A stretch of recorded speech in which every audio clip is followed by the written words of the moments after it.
I don't have any sauna experience, but I do go to my local YMCA. It's awesome. All of you should go to your local YMCA. It's great. But you will see confidence like no other. Just wildly small dicks out and about, and they don't care. Guys will take the shower that is the most visible to everyone and stare directly at the lockers while they shower. It's all worth it though, because I go there to swim, and the only other people who swim are old ladies, and they just compliment the daylights out of me, man. It's great. If you're ever feeling down, just go to a YMCA. You will feel amazing. Not from the workout, just from the amount of compliments. They're like, young man, I have never seen someone glide through the water like that. I'm like, you know, swim in high school, it's cool. It's great. Such a confidence builder.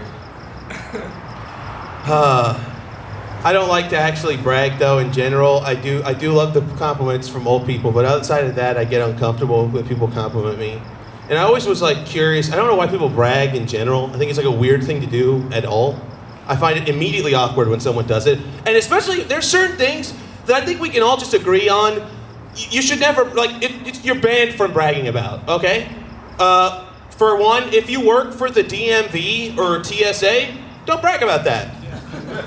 No one likes you. As a matter of fact, make that a deep, deep, deep secret. Yeah. If you've never gotten like a traffic violation, like of any kind, or a ticket, not something to brag about. Like, great, now I know you're very not fun at parties. You've never gotten a parking ticket in LA? How much of a nerd are you? There's like 11 signs on some of these streets. I don't read them, I just park. I'm like, God, got it now. And then, if I've actually had to go through the pain of listening to someone brag to me about how they got their black belt when they were 16. And I'm like, oh, do you still train? They're like, no. I'm like, so you don't have a black belt? It doesn't count if you got your black belt when you're 13, bro. You weigh 11 pounds. You're still learning how to kiss. I don't know, it's just stupid to me. You can't brag about that. Yeah, and the last thing, I think this is a one we can all agree on if you guys just bear with me. Well, let me first ask, anyone here take the 23andMe test? Heritage.com, yeah, free people, that's fair. So, yeah, it's normally white people, but not today, and it's very interesting. It's always just like one of my white friends, it's rushing into the room, and they're like, Sue Hill, this is huge. What? What's going on? They're like, I got the results. Like, results? Are you in school? What's going on? You taking a test?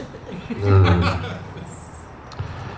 I took the 23andMe test, and then guess what? I'm 5% Cherokee. I'm like, 5%? They're way too happy about it.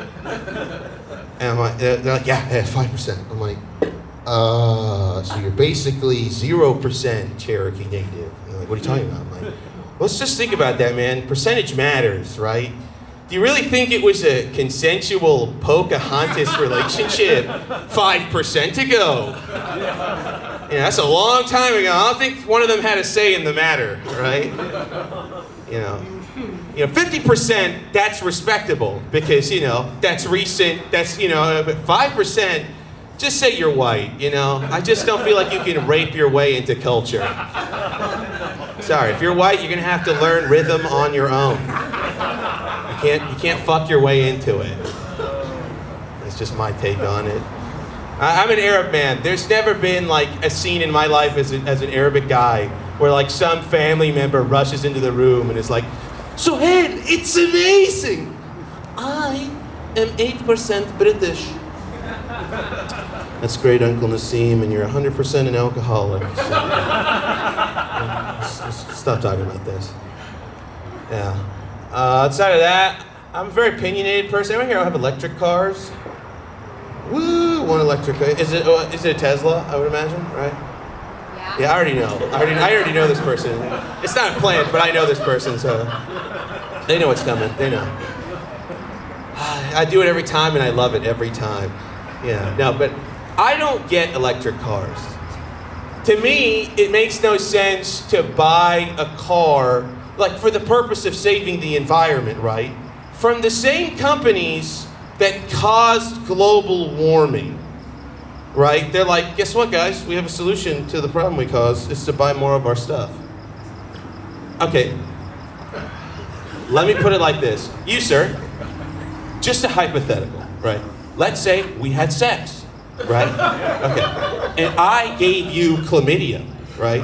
And you're like, what's up? I have chlamydia. What's going on? You got tested. You're like, come up to me. You're angry, right? I would imagine you're frustrated. Well, you say something. Yeah. How could you do this? Exactly. That's how I feel about Chevy, right? You know? Right? Okay. And I'm like, oh, don't worry about it, dog. Okay. I have the cure for your chlamydia. And you're like, oh, what do you mean? Isn't it the doctor? I'm like, no. The cure is to fuck me again. Why would he ever believe me? So why are you guys buying these cars? Okay, I'm sorry. It just doesn't make sense. It's so stupid. You can tell I'm very passionate about things that I don't even own. I'm an environmentalist. I'm not. What else do I guess? Guys, I have a vegan friend. Good friend. Yeah, and they, shocker, them, they were talking with me about animal testing. We were having a good convo about it. And they brought up the point, we got on the topic of like monkeys in particular, right? And how it's like really sad that we test on monkeys, and I agreed with them. And then they brought up, oh, it's even sadder when we send the monkeys to space. That's where I drew the line. Let's take a step back and think about this, guys. Just bear with me, okay? Let's compare the life of a NASA monkey, not to another monkey, to my life. Let's compare this monkey's life to my life, okay? A person who went to high school and college and now is trying to find a job, okay? All right, let's do that. All right, monkey wakes up, has health insurance, has a personal gym trainer, dietitian, food paid for, bed paid for, living the dream, probably gets sex. Okay? But they probably do that. That's probably unethical, okay? I don't agree with that part, okay? But he probably does, all right? Okay, I'm not getting sex, okay? Right. Me? Okay, wake up. Bills barely paid. I don't have health insurance, all right? Certainly not a dietitian, not a gym trainer. I'm not getting sex, as I said, okay? And then at the end of this monkey's life, okay, NASA's like, hey, you know what we should do? At least this is how I envision it when they get launched. This is how I imagine it, right? If you can be creative with me. NASA is essentially being like, you know what we should do for this monkey? Let's just do like a $130 million closed casket funeral ceremony for him. We'll launch him into space. He'll wear like a $130,000 spacesuit. It'll be great. Guys, I'm dying in a box. Okay, just a box, a wooden box, nothing special, not getting launched into any form of the atmosphere. I'm getting put in the ground. Probably not even 6 feet. They'll probably hire poor workers to do it. Okay. This monkey lives a way better life than, okay, I'm just saying, it's the greatest thing we've ever done for monkeys, at the very least. That's where I drew the line. So, y'all were kind of with me. I get it. It's weird. You weren't expecting to come here and talk about monkeys in space. I get that.